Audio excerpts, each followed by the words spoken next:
right. And this is episode 13. Maybe. I'd say it's season 2, episode 1. We took 11, called it 12, and split it into two parts. So this is 13. Because we're cheeky. This is the Hero Panel Podcast, Nerdosphere content creators, Caleb and Eli. Nerdosphere. The Nerdosphere. You've heard of the Manosphere? This is the Nerdosphere. I'm Caleb. And I'm Eli. Whoa. Yeah, because we are body swapping today for some... you know what? I'm nerd maxing right now. I'm geek maxing right now. I'm sleeping with Amazing Spider-Man under my pillow right now, dude. Wow. Oh, yeah, it's crazy. Like, I've taken the Hulk 180, the first appearance of Wolverine, and I've been beating it into my face just to learn more about nerd shit, because that's what you got to do. You got to be hitting this grind 24/7, nerding out all the time if you want to make it in this industry, bro. I'm inspired. Yeah, dude. That was wild. I didn't know we were...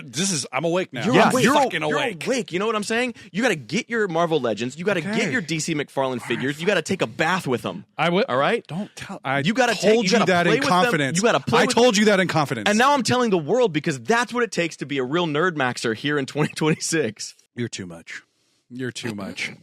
You settle down. I won't. Sit down. I won't. No, sit down. I'm sitting down. I'm sitting down and I'm having a great time. I'm having a great time. I'm having a great time. The world has gone nuts. And so have we. Yeah, everyone's just the Joker now. Right? It's like every Batman movie since Nicholson. Every villain is a Joker.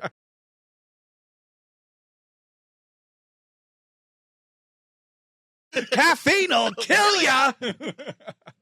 Oh, man. That movie has some great one-liners. We're not going to get... I might. Batman Forever. Yeah, I might talk about Batman Forever because I just watched it recently again, and I love that the first line of that movie, the first line of a Batman movie, like, you know, the Caped Crusader, the Dark Knight, world's greatest detective, the first line is Alfred saying, why don't you take a sandwich with you, sir? To which Val Kilmer's Batman replies, I'll get drive-through. Yeah, but you know where that would not make me bat an eye at all? Bat an eye? Bat an eye? Bat an eye? Bat an eye. You can't stop talking about Batman. A bat an eye. Yeah. If it was in a comic book. Yeah, sure. If that was written in so maybe it's a good thing. I think it's great. Yeah. That movie to me, I mean, we've talked about that movie. We chatted a little bit about it. That movie's just pure nostalgia. It is. I mean, used to be the Batman movie. You know, the fact that it features Nicole Kidman as a character named Dr. Chase Meridian. Dr. Chase as Meridian. An original character for that movie. As a child, I thought that Dr. Chase Meridian was like a huge deal in the comics. I didn't know. Let's talk about that. Let's talk about that time though when we were kids and we didn't know everything we know today about Marvel, DC comics, and you would get little bits of information from TV show or movies, and you would just take that at face value, and you'd run with it. Yeah, you'd be like, that's what it is. And then you would get with your friends after school on the playground, and everyone's talking and sharing information. Then someone suddenly tells you, that's not a character in the comic books. Yeah, or like, I went and saw Spider-Man the other day, and it's crazy how his webs come out of his arms. And you're like, no, he made his web shooters. And like, no, it comes out of his arms. I love that. Sort of like when you were a kid, you would take that and you would just build the world based off of like one little bit of information. So you may not have seen the movie because there were a lot of movies that both you and I were not allowed to see. And so you would hear things about it and you would almost create the movie in your mind and like what was happening in it. And then people would go, wow, you seem to really like that movie a lot. I've never seen it. I've never seen it. But I know that if I did see it, I would probably like it. Like, you know what I'm saying? The Matrix was like that for me as a kid. Like my friends all saw it and I was like, I know I would like it. I bet you I would. They were like, yeah, he's like dodging bullets. And I was like, that sounds so cool. Yeah. Gosh, why did it have to be rated R? I know. Yeah, The Matrix was... But what was cool is when I finally did get to see The Matrix, I mean, it aged well. And it blew me away. And I was like, I wish I had seen this movie like years ago. But I also saw it at the right time. Yeah, I appreciating it. Yeah, I absolutely. And also understanding the story. I know like... And the metaphor. Yeah, exactly. I mean, that was something... in grade school, people go, dude, The Matrix is such a confusing movie. It's like so complex and layered. Yeah, exactly. And then you watch it and it's like, it is. But if you're kind of like familiar with like video games and like the theories of like, if you've read a little bit of books and you watched a little bit more TV or movies and like you've got these stories and you just have some basic literary comprehension. It's the story where, the man, our protagonist wakes up. Yeah. He wakes up in a new world. He left the world that he was familiar with and was kind of, struggling to survive. And then he wakes up in a world where he has these abilities and powers and you're meeting new people. And we broke it down in a screenplay class because that movie follows the hero's journey. Much like Star Wars. And you can take The Matrix, break it down, look at the outline, and you can create a movie just off of that. It's absolutely. a great blueprint for starting off the hero's journey or, anything like that. Yeah, I think too. What's funny is it's The Matrix. I mean, come on. Matrix. But going back and rewatching The Matrix, getting stuck in the 90s. Did you see the new Matrix? I did. I've seen all The Matrix. Yeah, but they're making another one. Are they doing another one? They're going to do another one. Okay. Yeah. I just think it's funny that getting trapped in a virtual 90s. Yeah. It is less of a horrible prison now as it was back then. Like, man, this guy's got like a steady office job. He's working and he's going out to like cool punk raves at night. Like, I don't know. The 90s weren't so bad. Yeah, maybe with this next Matrix movie, it'll be a little bit more terrifying for our protagonist because he's living in this current time period. This current time period the is 20s. The 2020s is a video game that's glitched. Like this is a time where like the developers gave up. Is this still New 52? We're still stuck in the New 52 universe, I think. Yeah. That was such a funny video when we came across that. It's like for some reason that was one of those videos too where I was like yes. I was like, that's exactly where we are. And we're spinning out what universe was so like our other parallel universe versions of us, like they get to be in like the regular 616. Or the I don't know, they're in like Rebirth or something. Yeah. Well, and what's crazy is, I mean, we're talking about DC and we're talking about all the good things that they're doing. They've got Next Level that they've announced a bunch of stuff for, but on the flip side of that, there's been a movement going around on social media and different places, basically being it's called DC So White. And they are really talking about the fact that DC has not put out a ongoing character of color in over 1,000 days. Like at this point, it's like over 1,100 days, something like that. Okay. So this is just me is like talking about the people that I influence or that I talk with and the influencers that I talk. I know with. who you're talking about. And and I think that there is definitely something to be said about. Hey, just because they're putting out all these great books, just because they're putting out all these really interesting stories right now. Yeah. DC, let's have a little bit more diversity in your comic book series. It feels a little bit whitewashed right now. Let's just get an ongoing series that have like some black characters that are already been established. And you have so many of them. So let's just make it happen. People are asking for it. Like, let's do it. Come on. There's literally movements happening online. Yep. Caleb's been talking about it on his socials. There's another buddy of yours who I know has been talking about it as well. People are counting the days. And when people start counting the days, that means change needs to happen. Change needs to happen, guys. Let's do it, DC. Let's rock and roll, baby. Come on. Let's bring in some of these characters. I've been reading the Static Shock Year One that you mentioned to me. We got the little compact version of it over there.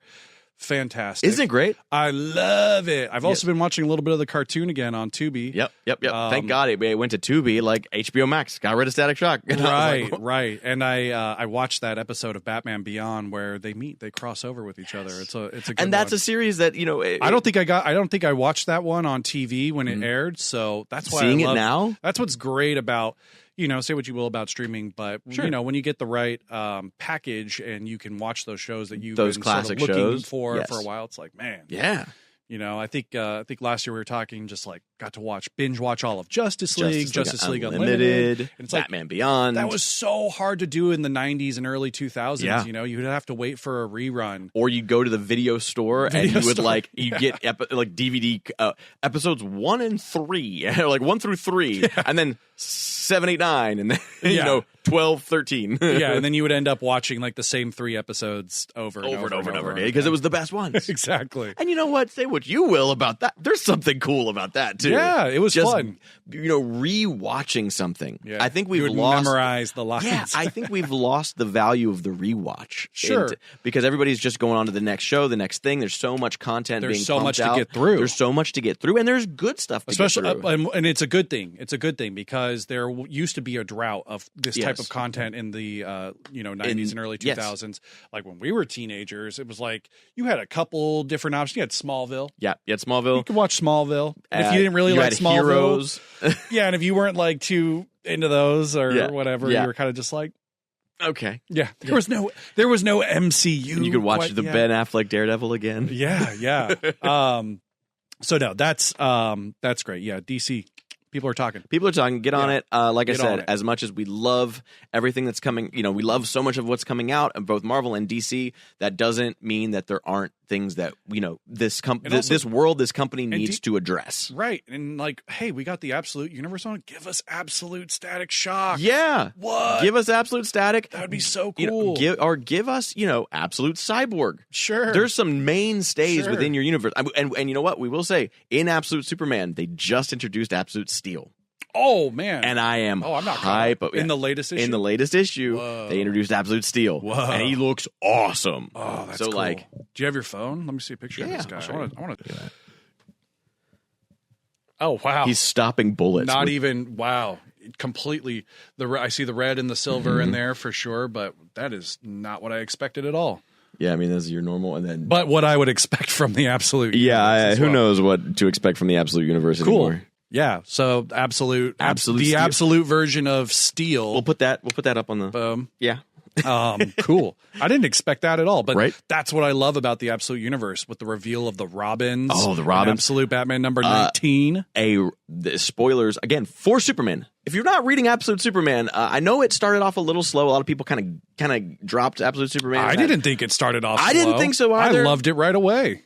Well, you're. I thought it was cool. I was like, as soon as we were getting the whole backstory with, when we were getting the backstory with Jor-El and Krypton and Lara and all those guys, and even just bringing in Ra's al Ghul as like the main villain, I thought that was really cool. I'm going to hit you with a hero panel pick right now, brother. You better. It's time for a hero panel pick, and this is going to be a little bit different.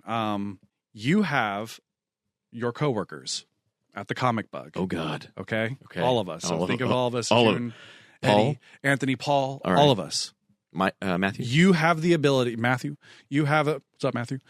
You have the option, I guess, to cast us as any team in the Marvel universe. Which team would you cast us on in?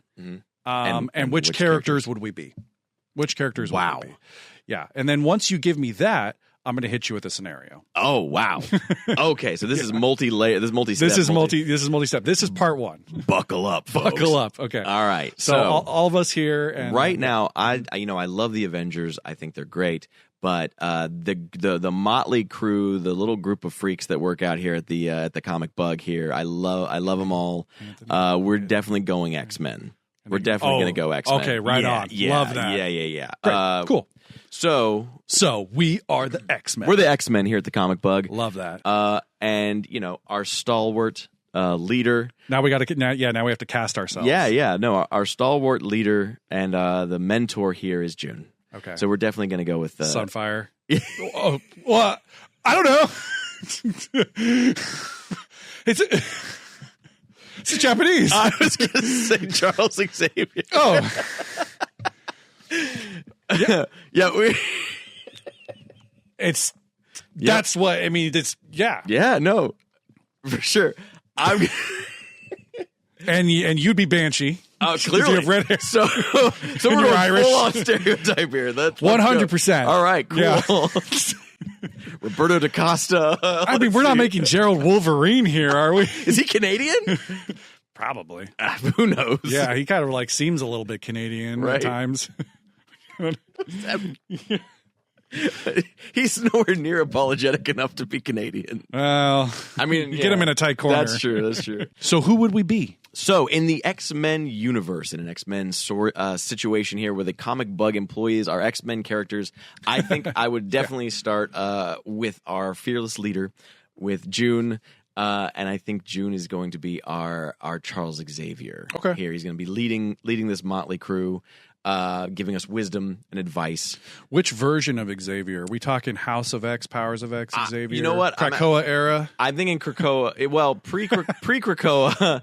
Let's. I mean, Charles has a sordid history, but I think I like to always take the purest form of the character because, like, if you're talking about Beast, currently Beast is a bad guy. Okay. Like, he's a bad guy. But to me, Beast is Hank McCoy. He's great. He's like a teacher. You see who they're looking at casting? I did. Yeah. Sick. That's really good. Yeah. I'm down. Nailed it. So when I say Charles Xavier, I think I'm not talking about any specific era of X-Men. I'm thinking like animated X-Men, the movie X-Men, the comic X-Men. He's in the wheelchair. He's in the wheelchair. He's in the wheelchair. Yeah. Nice. So we're talking about Charles Xavier. And we're his students. Do you think the Comic Bug is an institution and we are secretly? He brought us in one by one because he's trying to train us. I think so. Okay. Yeah. Cool. So I'm gonna go with June as Professor X. Okay. I think you are gonna be our Kurt Wagner. I think you're gonna be our Nightcrawler. Wow. Yeah. A little Thank you. A little bit of heart and soul. Yeah, I love that. A little bit of mischief. Yeah. You kind of pop in and out sometimes. Bit of, like, religion? A little bit of religion. I mean, in terms of morality and like a good heart. But you do pop in and out. Sure. Very quickly sometimes. That's true. It's a nice teleporting feeling. I'm taking that. Yeah. Take Kurt Wagner. And he's gone. We're going to edit that in post. Yeah. Sure. We're going to put Eddie, our store manager, in as Cyclops. Okay, I think he's going to be. I mean, he always wears glasses. Yes. He's got his glasses on, and I think he can be very decisive. He knows how to like make decisions, especially when it comes to what's best for the store. Okay. I'm going to cast Anthony as Storm. Yeah, perfect. Yeah. Anthony. I think Anthony is going to be Storm. Yeah, he has the hair. He's got. Yeah, does he? Yeah. He has hair. Yeah, he has hair. Yeah, Anthony has hair. He's going to be Storm. Yeah, imagine it white. Yeah, and that's Storm. Pretty much Storm. Yeah. Yeah. No, Anthony, you're going to be Storm. Kind of always managing things and keeping everybody, the environment. Second in command. Yeah, and the environment stays good with Anthony. Yeah, and there's also always like a little rain cloud. Yeah, that follows over Anthony's head. Aww, yeah. Cute. Okay. What about Gerald? Gerald's going to be Hank McCoy. Oh, nice. Yeah, the Beast. Been here for a long time. Because of the intelligence. It's the intelligence. Right. The emotional maturity. Right. we gotta stop, man. Well, why is he Hank McCoy? Why is he Beast? Because he's hairy. No, he should be Blob or something. Or like, I don't know. He's Juggernaut, maybe. The Juggernaut in the current situation. Yeah. The good Juggernaut. Yeah. Oh, okay. No. Yeah. I do like that, actually. He's strong man. Strong guy. Strong guy. Oh, yeah, I love strong guy. Okay, he could be strong guy. Yeah, I think Gerald's going to be strong guy. I think that's cool. He's got sort of that retro feeling to him. He is certainly a product of that era. And stop. I agree. Moving on. No. Yeah. Okay. Wait. No. Who is he? No. I think Gerald is going to be our Juggernaut. Okay. I think he can burst down a problem. He goes headfirst into figuring out issues and very passionately takes on problems around here. What about Chris? Keep going. Yeah, I'm going to say I'm switching it around. Anthony is going to be our angel and our archangel. Wow. Yeah, Warren. I think that. He swoops in. He's always there. He's reliable. But I think that there's also the dark side of Anthony. Yes. Yeah, the archangel. Oh, that you don't want to mess with that. I like that. Cool. I think Colossus is one of my favorite of the X-Men, just in terms of. I would pick you for Colossus. Yeah, I think I'm going to go with Colossus. You have the heart. And he's a protector. He's a protector. I mean, he's a family. He's very family oriented, and he's just kind of a big lug of a guy. I like Colossus for me. Cool. And then Nick on the game side. Yeah, Nick. Nick is gonna be our. You know what? I think I'm gonna cast Nick as Gambit. Sick. I think he's a gamer. Yeah. A bit of a rogue, a bit of a scamp. Yes, sometimes. Exactly. And I'm gonna cast Nick as. As I love that. I love that. And then our good friend Paul. Who should we put Paul as? Paul is going to be. Paul is he shows up and he is what we need him to be in any situation. He bags in boards. He helps with unloading. He helps with doing all of the things that we need. I'm going to say Morph. That's what I was gonna say. Yeah, I'm gonna say Morph. Yes. I think he's such a sweetheart of a man. Did you read my mind? Maybe you're Xavier? Matthew's Forge. Oh, I love that. Yeah, Matthew is Forge. He's the team. He preps out the team with new tech, new books, and he helps price out stuff in the back. He's always he can build anything. Yeah. How would we go about defending the Bug with this team? Oh man, X-Men? Against the Brotherhood of Evil. So we got Magneto. We have Quicksilver. We have Blob, Quake, Pyro, Toad. Yeah, the Mystique, the big Mystique ones, in there. Big ones. Sabretooth. Okay, and so we don't really have a Wolverine here, unfortunately. We don't have Wolverine. Yeah, maybe he's been captured. Yeah, maybe this. No, you know what? I might say Anthony's Wolverine. Really? I might switch my answer to Anthony as Wolverine. Okay, I like that. He is scrappy. Mm-hmm. And I don't know much about his past. Okay, it all is a mystery to me. Okay, he's an elusive man. Then very quickly, you are suddenly team leader now, Colossus. Yeah. Oh God. Yeah. And how are you going to divvy us up against the Brotherhood? Well, you know that Charles and Eric are going to go at it. I mean, it's going to be a battle of conversation more than so we got June and ideologies. So we got June, Professor Xavier versus Magneto. Yeah, and June's going to be arguing this person down about their poor business practices. Okay, perfect.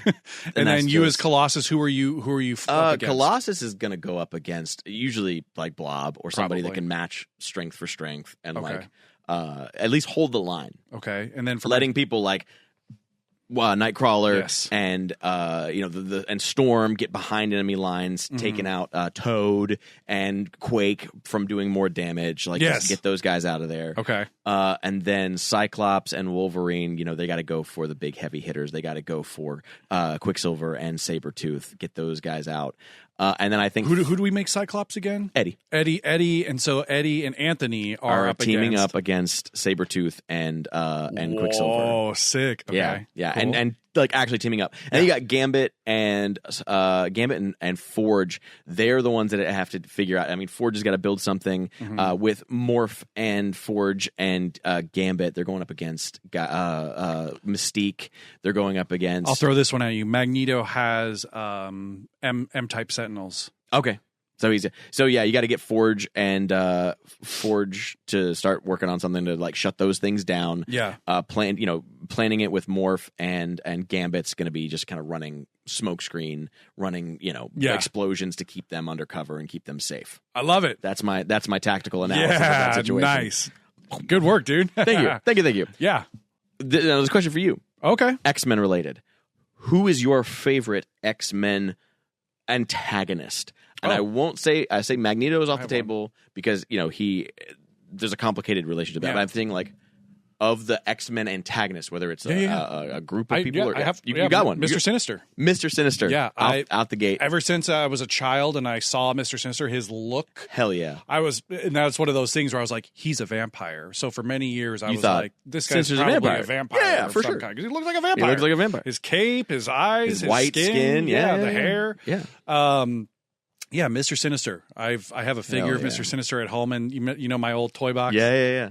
Got a Sinister in there. And I don't know why I've always just been drawn to. He's his creepy, enigmatic and like flamboyant, and exactly. Like he's got the flamboyant part. I didn't pick up on that for years and years and years. The big cape didn't give it away. Well, eventually, I mean, the whole cape, I just thought like that was normal to me in my mind. Superhero. That's classic superhero. Yeah, he was kind of giving like David Bowie vibes a little bit. And now it all makes sense to me. Yeah, but, he is. With a name like Mr. Sinister, I thought he was like I said, like a vampire. Like more schemy and like it. And had like a weird sort of like hiss to the way he speaks. Yeah. I mean, some of his clones did do that. So there was that element to him for a while. And then I've seen the way he's been written in some comics where, he's kind of a little bit of a goofball sometimes. Yeah, he's a bit silly. Kind of funny. Yes. Read your indie comics. Check out all the Kickstarters that are coming out. And Eli, I think you have been bitten by the Whatnot bug. The Whatnot bug recently. Yeah, it's really cool. It came across my radar from some customers that we have here at the shop who buy and sell comics. They use it. And they use it. Yeah. And they've also what I love about Whatnot is I imagine a situation where someone maybe lives in the Midwest or some part of the world or wherever where there isn't a local comic book store. You can't really come across, a comic book in the wild. Sure.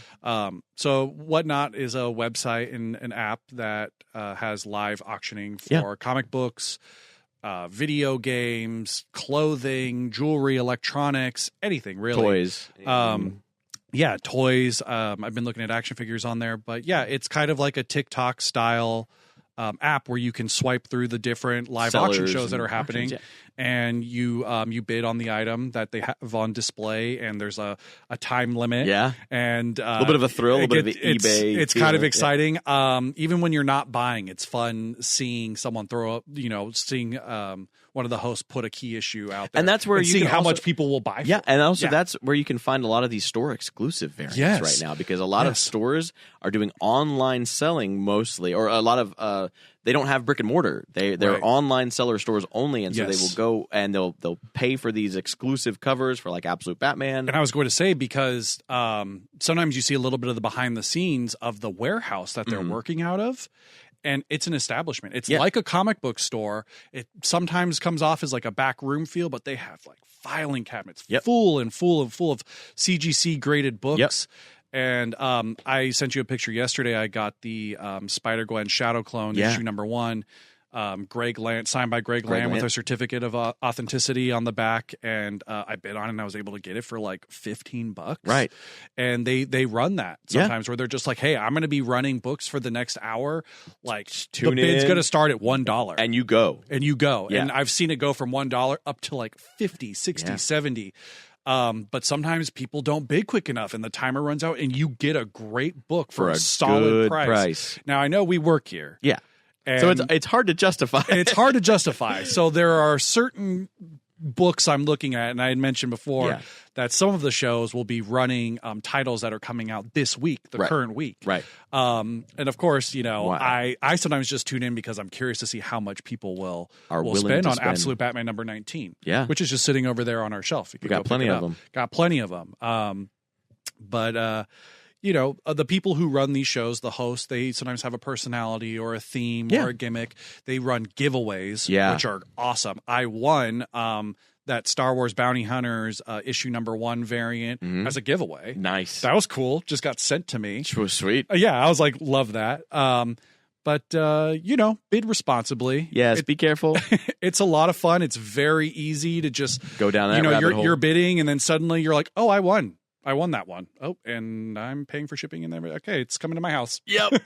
Get it. But so far, no regrets. From what I posted a small video on my first package from Whatnot. I found some Spider-Man and Punisher really cool Spider-Man Punisher stuff, which is going to probably go up in the next coming months. Well, that's why I went for them. Right. So yeah, that's been fun. I like Whatnot and playing with that a little bit. Well, kind of calming for me too. I watch it at night and I'm kind of just like watching these different books come up. And what I like is some of the shows will have a TV monitor in the background. One that I follow in particular, and they just play Marvel movies. Yeah. All out throughout the whole show. Great. And once one ends, he puts on another one. Hell yeah. It's kind of in the background. And we should do inspired me to and this was like maybe off the record, on the record, doesn't matter. But man, I mean, it wouldn't hurt the shop to have like a Whatnot account, and there's some stuff we could just be moving on there. We've talked about it. We could just move it on there. We spread it out too much. We could have talked about Spider-Man Brand New Day. The Avengers trailer that came out last night. Daredevil Born Again. Did you see it? No. Okay, I didn't see it either. They gave the breakdown. They gave the breakdown of what happened. The breakdown. Okay. Yeah. I'm not reading that. I'm not reading. No. I mean, I'll watch the trailer. Yeah, I'm gonna wait to watch the trailer. But man, and just geeking out too. I posted it on Hero Panel Podcast, but dude, the Street Fighter trailer did it for Godzilla. What I love about the Street Fighter movie is they're leaning into the weird, which is what you have to do for a Street Fighter movie. Well, and they've realized so far, I'm like, they're pulling it off again. So what people have realized about these video game or anime, to live action adaptations, you have to lean into the camp. Yeah, you have to lean into the absurd. You cannot try to ground it. You cannot try to justify every single thing because that's what makes these things fun. That's what it is. Godzilla -0. That's going to be mind-blowing. Tower. It's going to win another Oscar. Yeah, I hope it's so. It's going to win another Oscar. I was so happy that they showing them how it's done. Yeah, I loved when they won Best Visual Effects. Yeah. I was like, so sick. I was like, yes. It was so good. Gotta wait the rest of this year, though, to get there. It's a November release, but man, we're going to go see that in IMAX. They're shooting that with IMAX cameras. There's a new format that they're shooting for Avengers Doomsday. Oh. Infinity Vision. Yes. Yeah. Did you see that? I did see that. That's going to be nuts. That's wild. Christopher Nolan's The Odyssey. They built new IMAX cameras that run quieter. Yeah. That's going to be a really big deal for dialogue scenes. Mm-hmm. So we're going to be getting these amazing IMAX shots with clean, crisp audio. And then the fact that, like the on-set audio. I'm hoping that that some color grading will be implemented better in some future projects that we've seen. Well, that's why I always encourage people to see something in Dolby Vision if you can, or IMAX too, but Dolby is known for the color contrast. Yeah. And really just having that like extra value there. And again, just as a wild piece of news, and we can throw this in the Disney Marvel layoffs that just happened. Wasn't it kind of like ironic that we were just talking about that too? Yeah. And I went home and I was like, and I sent it to you and I was like, dude, again, we were literally talking about it. How much of a the new CEO of Disney talking about. I was like, did we cause this? I don't think we caused it. But sorry, we were just talking about how cutthroat of an industry it is, and how nobody's job is safe within the animation or production, video game industry. All of these things are so volatile, and especially right now with this insistence upon AI being the future of everything. It's like generative AI and those things. Are never in my they're not art.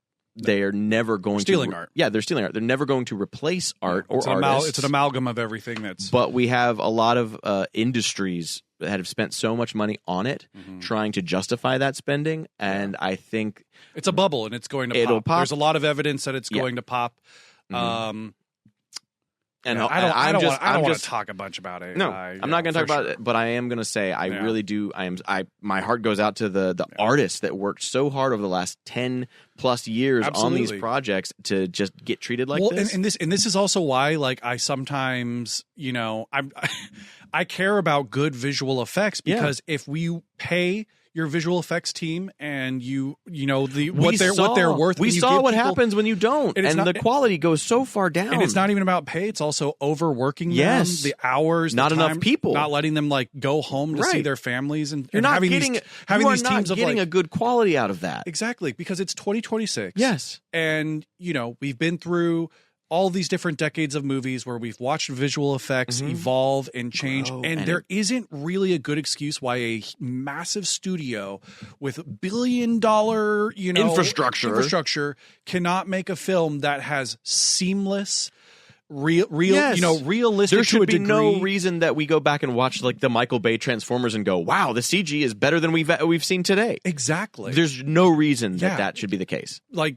exactly, treat these visual effects artists as artists, what they're worth, as human beings, and to make a living. Because when you have a Marvel movie where you're like, okay, so this is Avengers Doomsday, and this is going to be the biggest Marvel movie of the year. Let's get a VFX team of 5 people to do the render entire everything. movie. Yeah, and then when the movie comes out, someone makes complains about VFX, and it's like, guys, there's a reason. And the fact that I'll say this: if Marvel or Disney tries to use any of that the generative AI within the Marvel movies, you will get people not coming to see it.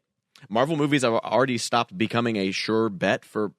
Disney broke off their whole deal with OpenAI. They did, but the new CEO has just said that it's the future, and I guarantee you, if somebody tries to use RDJ's face without his permission, he's going to sue them so fast. Without his permission, yeah. But did you see the movie with Val Kilmer? Yeah, with the AI. They're going to resurrect all these people. Yeah. It's why Robin Williams has it in his will specifically that you are not allowed to use his likeness or image. And Val Kilmer gave them permission. He did. Yeah. He did, which is like, all right, fine. He did it. I mean, like what's kind of a bummer too is like you would have shown me this like maybe 10, 15 years ago and I'd be like, wow, that's actually really cool. Interesting, yeah. But now that we're here and we're the seeing current the state of the effects world, it's just like, yeah, a lot of people are going to boycott that movie. Of course. A lot of people are also going to see it just because of the novelty of the fact that that's been done. It's the first of its kind. But again, I want to curb this part. I think though it's just important to balance out how much good there is with making sure that we know to let people know. Humans will always connect with other humans and the art that they create. The soul, the spirit needs to be in there. Yes. If you are just looking at something that was created by a machine, there's no heart in there. Nope. There's no passion. No. It can't replicate those things. And so many prominent filmmakers are putting their foot down and they're saying no to this and they're steering away from major studios and they are creating these small independent production houses. That's what we're excited about. We're going to see the revival of the indie film project. Well, and that's why A24 is doing so well because they believe in letting an artist or a director or a producer have their creative vision, and they don't interfere. Yeah. They literally let them just like go for it. And good movies are constantly being made coming out all the time. What I do like is that Warner Brothers announced Clockwork. Yes. Which is the new incentive for low budget feature films and filmmakers to jump in and start creating new projects. I think that's good. Warner Brothers seems to be a little bit ahead of the curve. I wish Disney would start to follow with this, but again, more and more people are speaking out about this. There's more and more evidence about it not working. Yep. So let's just hope. Let's hold out for some hope, buddy. We're holding out for some hope. Let's just talk about one last thing. Okay. Hey, dude. I'm so glad we did this again. Me too. It's been a minute, and I have missed it. Yeah. I really think that this is a part of my life that is enriching. Yeah. It helps me sort of coalesce we get a lot of knowledge here. Yeah. There's a lot of people talking about a lot of stuff every day that we're in the shop, every day that you're at Glass Engine and you're working on all these projects. We get a lot of information in our brains, and it's nice to sit down and just like kind of debrief, talk about this stuff in a way that's like totally getting to talk with your buddy. Yeah, check out, and then I guess to the audience, check out our Comic Bug social media pages, Hero Panel Podcast. A lot of cool signings coming up. A lot of cool signings. Some really prominent writers and artists in the industry. We're going to try to do a lot more interviews coming up this year. Free Comic Book Days coming up. Free Comic Book Day. We're going to do a bunch of videos for that. Hopefully talk to some really cool people. Yeah. Really. This is season 2. Yeah, season 2. Season 2 of Hero Panel. This is season 2. This is season 2, and season 2 is going to be a lot of fun. Cool. Right on. I feel good about this. You feel good about it now? Yeah, now I feel like we can wrap this episode out. Thanks for tuning in, everybody.